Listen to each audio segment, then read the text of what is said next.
Come, O liberty, and help us. We've been living in darkness since the beginning, and like prisoners they take us from one prison to another, while time ridicules our plight. When will dawn come? Until when shall we bear the scorn of the ages? Many a stone have we been dragging, and many a yoke has been placed upon our necks. Until when shall we bear this human outrage? The Egyptian slavery, the Babylonian exile, the tyranny of Persia, the despotism of the Romans, and the greed of Europe, all these things have we suffered. Where are we going now? And when shall we reach the sublime end of the rough roadway? From the clutches of Pharaoh to the paws of Nebuchadnezzar, to the iron hands of Alexander, to the swords of Herod, to the talons of Nero, and the sharp teeth of Demon. Into whose hands are we now to fall? And when will death come and take us, so we may rest at last? With the strength of our arms we lifted the columns of the temple, and upon our backs we carried the mortar to build the great walls and the impregnable pyramids for the sake of glory. Until when shall we continue building such magnificent palaces and living in wretched huts? Until when we shall continue filling the bins of the rich with provisions, while sustaining weak life on dry morsels? Until when shall we continue weaving silk and wool for our lords and masters, while we wear not except tattered swaddles? Through their wickedness we were divided amongst ourselves, and the better to keep their thrones and be at ease, they armed the Druze to fight the Arab and stirred up the Shiite to attack the Sunnite, and encouraged the Kurdish to butcher the Bedouin, and cheered the Mohammedan to dispute with the Christian. Until when shall a brother continue killing his own brother upon his mother's bosom? In Islam, they're not even allowed to fight people because they believe of different faith. This sectarian and national killing is just... Until when shall a brother continue killing his own brother upon his mother's bosom? Until when shall the cross be kept apart from the crescent before the eyes of God? O liberty, hear us and speak in behalf of one individual, for a great fire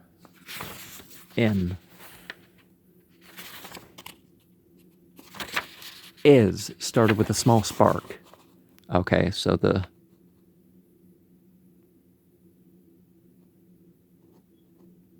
Turks and Syrians, the crescent. Yeah, it's not really an Islamic symbol per se. The armies fought Muhammad with crescents and other moon symbols against Muhammad and some of the early generations. Plain black, plain green, plain white are the typical Islamic flags, although red is one of them too. Just not as, it doesn't go back as far. O liberty, awaken but one heart with the rustling of thy wings, for from one cloud alone comes the lightning which illuminates the pits of the valleys and the tops of the mountains. Disperse with thy power these black clouds that descend like thunder and destroy the thrones that were built upon the bones and skulls of our ancestors. Hear, O liberty. Bring mercy, O daughter of Athens. Rescue us, O sister of Rome. Advise us, O companion of Moses. Help us, O beloved of Muhammad. Teach us, O bride of Jesus. Strengthen our hearts so that we may live, or harden our enemies so we may perish and live in peace eternally. As Khalil was pouring forth his sentiment before heaven, the villagers were gazing at him in reverence, and their love was springing forth in unison with the song of his voice, until they felt that he became part of their hearts, After a short silence, Khalil brought his eyes upon the multitude and quietly said, "Night has brought us to the house of Sheikh Abbas in order to realize the daylight. Oppression has arrested us before the cold space so that we may understand one another and gather like chicks under the wings of the eternal spirit. Now let us go to our homes and sleep until we meet again tomorrow." Having thus spoken, he walked away, following Rachel and Miriam to the poor hovel. The throng departed, and each went to his home, contemplating what he had seen and heard that memorable night. They felt that a burning torch of a new spirit had scoured their inner selves and led them into the right path.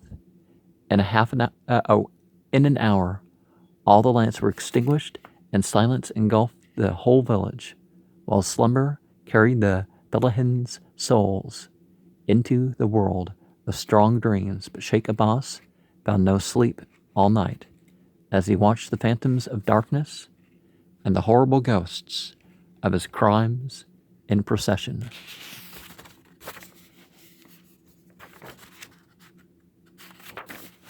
Part 8. 2 months had already passed, and Khalil was still preaching and pouring his sentiments in the villagers' hearts, reminding them of their usurped rights and showing them the greed and oppression of the rulers and the monks. They listened to him with care, for he was a source of pleasure. His words fell upon their hearts like rain upon thirsty land. In their solitude, they repeated Khalil's sayings as they did their daily prayers. Father Elias commenced fawning upon them to regain their friendship. He became docile since the villagers found out that he was the Sheikh's ally in crime, and the Felahin ignored him.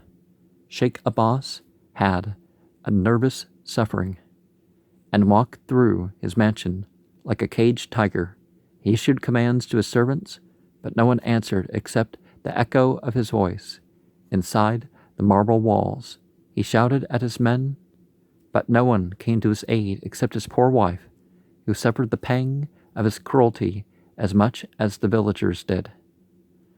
When Lent came and heaven announced the coming of spring, the days of the Sheikh expired with the passing of winter. He died after a long agony, and his soul was carried away on the carpet of his deeds, to stand naked and shivering before that high throne whose existence we feel but cannot see. The Felahin heard various tales about the manner of Sheikh Abbas's death. Some of them related that the Sheikh died insane, while others insisted that disappointment and despair drove him to death by his own hand. But the women who went to offer their sympathies to his wife reported that he died from fear, because the ghost of Saman Rami hunted him and drove him every midnight out of the place where Rachel's husband was found slain 6 years before. The month of Nisan proclaimed to the villagers the love secrets of Khalil and Miriam. They rejoiced the good tidings which assured them that Khalil would thereby remain in their village. As the news reached all the inhabitants of the huts, they congratulated one another upon Khalil's becoming their beloved neighbor. When harvest time came, the Felahin went to the fields and gathered the sheaves of corn and bundles of wheat to the threshing floor. Sheikh Abbas was not there to take the crop and have it carried to his bins. Each fellah harvested his own crop. The villagers' huts were filled with wheat and corn, and their vessels were replenished with good wine and oil. Khalil shared with them their toils and happiness. He helped them in gathering the crop, pressing the grapes, and picking the fruits. He never distinguished himself from any one of them except by his excess of love and ambition. Since that year and up to our present time, each fellah in that village commenced to reap with joy the crop which he sowed with toil and labor. The land which the Felahin tilled and the vineyards they cultivated became their own property. Now half a century has passed since this incident. and the Lebanese have awakened. On his way to the holy cedars of Lebanon, a traveler's attention is caught by the beauty of that village, standing like a bride at the side of the valley. The wretched huts are now comfortable and happy homes surrounded by fertile fields and blooming orchards. If you ask any one of his residents about Sheikh Abbas's history, he will answer you, pointing with his finger to a heap of demolished stones and destroyed walls, saying, "This is the Sheikh's palace, and this is the history of his life." And if you inquire about Khalil, he will raise his hand toward heaven, saying, "There resides our beloved Khalil, whose life's history was written by God with glittering letters upon the pages of our hearts, and they cannot be effaced by the ages."